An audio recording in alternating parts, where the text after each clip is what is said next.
This is the Bush Whisperer, coming at you from the beautiful Cape Agulhas. And I thought I'd share a few words about the danger of self-help books. I see so many people subjecting themselves to the so-called half-truths of self-help gurus all around the world. And we've all read some of these books. I read them when I was a child, most of them, mostly when I was young.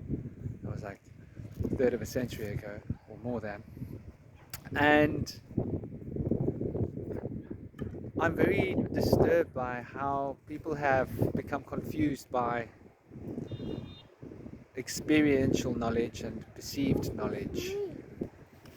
And so we've got this world with the blind leading the blind.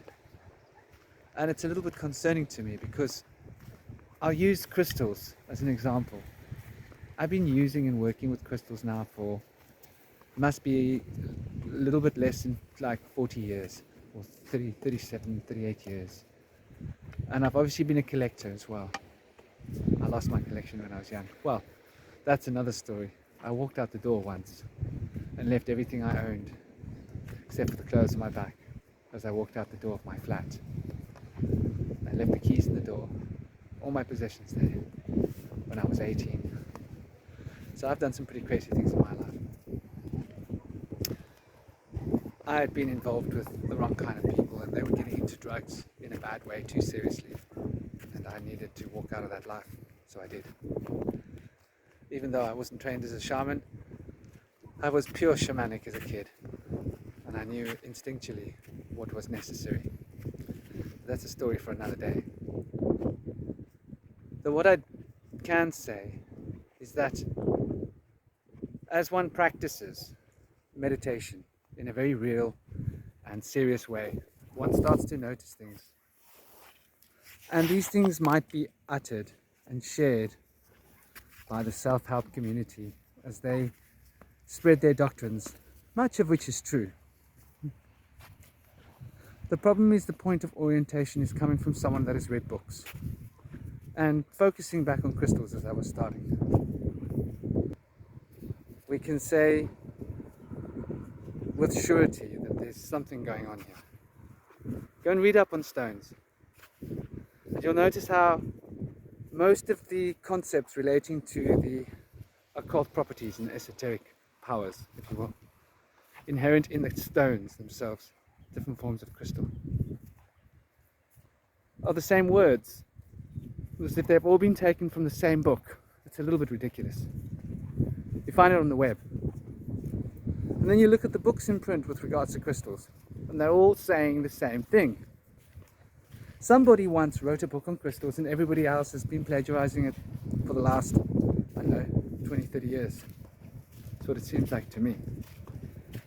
And not enough people are actually experientially learning with stones and spending vast amount of time meditating with particular stones and learning the qualities through the act of meditation.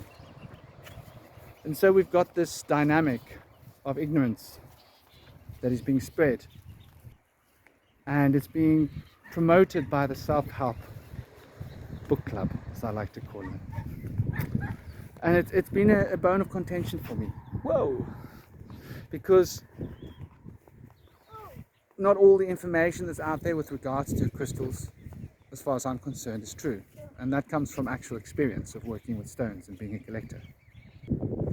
As it seems to me that there's some kind of what seems like a conspiracy, but it's not really a conspiracy, where most of the people that are working with crystals are just blindly reading the same books and following in the same footsteps with the same ideas relating to stones. Sort of like the way people treat the chakras, if you want to get right down to it, which is another bit of a bone of contention when we get right down to it. Because again, we have certain ideas that have been promoted, and if you look at the systems, if you go to India and you live there for many years and you meet different gurus from different traditions, you'll notice there are different systems. There are different old systems, there are different systems of color, there are different systems of chakra, there are different ideas, and they're not all the same. But we've got one single system that's being promoted on earth by all the self-help gurus. Same colors, same ideas, and those weren't the most popular ideas shared by the gurus. If you go there and you experience it experientially rather than reading the self-help books, you'll notice what I'm talking about. And with crystals, this seems to be the same situation. Sorry, I had to talk to my son because he's hitting the golf course a bit too hard. And I don't want him to break the ground where we are. He needs to learn respect. And it's basically a lack of respect, funny that we come to that point, that has caused these writers to all just speak as if they come from a point of authority with regards to crystals and with regards to chakras, instead of understanding that there's more to it and that it's not black and white, and that one person's ideas are not the gospel.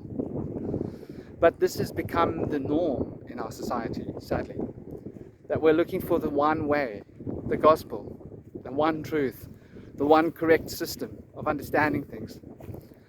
And in the past, it was always much more open to the individual as an experiential path.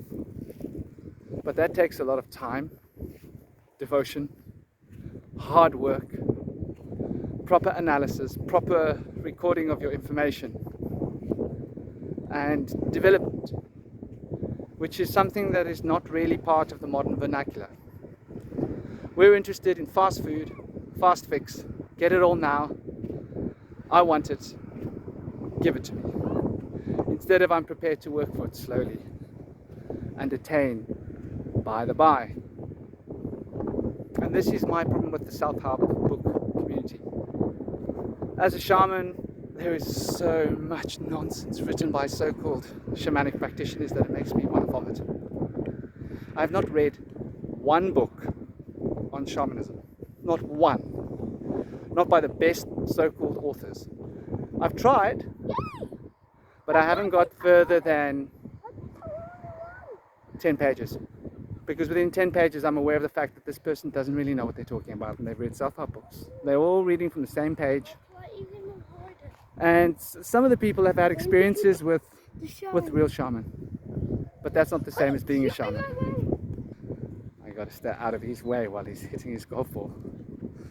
So, we're on the golf course here. It's very beautiful. So that's what I'd like to share with you today. Don't take the self-help books that you read seriously.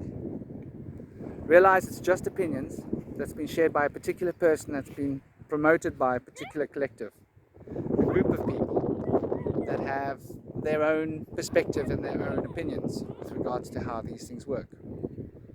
And that life is grey. It's not black and white. Systems are not yes and no. Life is not a multiple choice. There isn't a right answer and a wrong answer. But there are too many multiple choice answers in our exams. And so we treat life like a multiple choice exam. And we forget that the experience is the grey between the black and the white. And so it's very important for us to understand this when we look at crystals, chakras, and so many other things with regards to the esoteric, occult, spiritual traditions. And the ideas of manifestation. I will have to do some talks on that too. Because once again, we've got the black and white being presented. Nice, easy, simple digest, fast food mental packages, if I can use that metaphor, of the truth as it is, and this is how you manifest them. You know how many people are using those systems and how many people are actually getting success?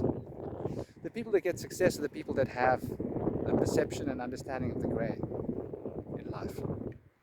And the grey we can consider as the water that stands between you and the sun. Paramagnetic water repelling gravity in the high altitudes, forming massive lakes up in the sky, refracting the light of the sun and filtering it, filtering out the color until there's just grey left. For grey is the nature of all things. I thought I'd leave that with you. This is the BushWhisperer from the most beautiful golf course area here, and it's by the windmill beach where there's the most beautiful tree. You've seen me talking in that tree. I love that tree. It's a dying tree, but it's a beautiful tree. So much love. Keep it true. Keep it real. Keep the light shining inside of you. Om Shanti.